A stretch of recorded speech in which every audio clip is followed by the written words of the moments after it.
बंद करो, बंद करो, बंद करो। जी, मेरा नाम गुलाम हसन भट्ट है, मैं जिरमज का रहने वाला हूँ। हमारा अभी यहाँ आपके सामने बैठे सर, ये हमारे सारे बांडीपोरा और सोपोर से कार्टिशन कम्युनिटी है यूनियन। हमारा यही रिक्वेस्ट है गवर्नमेंट से, वलर झील में जो मछली का पैदावार, जो बर्ड आता है उसमें कुछ खत्म हो गया है। उसका कारण है ये जो नेट जाल है, नेट जाल की वजह से खत्म हो गया है। जो ब्रीडिंग करता है मछली इस सीजन में, मतलब मार्च से शुरू होता है ब्रीडिंग मई तक, तो इसी में ये कुछ आंसर नेट जाल डालता है वलर लेक में, जिसकी वजह से ये हमारा जो बड़ी बड़ी मछली है जो ब्रीडिंग करता है वो खत्म हो गया है।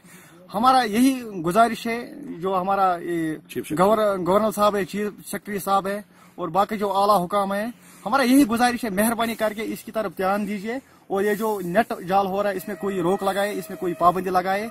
जैसे मतलब कोई इलीगल काम करता है उसको सेफ्टी लग जाता है, इसको सेफ्टी लगना चाहिए या पीछे से बंद होना चाहिए ये, क्योंकि ये हमारा रोजी रोटी का मसला है। कोई 1 लाख लोग इसके ऊपर जो पल रहे हैं, उनका रोजी रोटी खत्म हो गया है।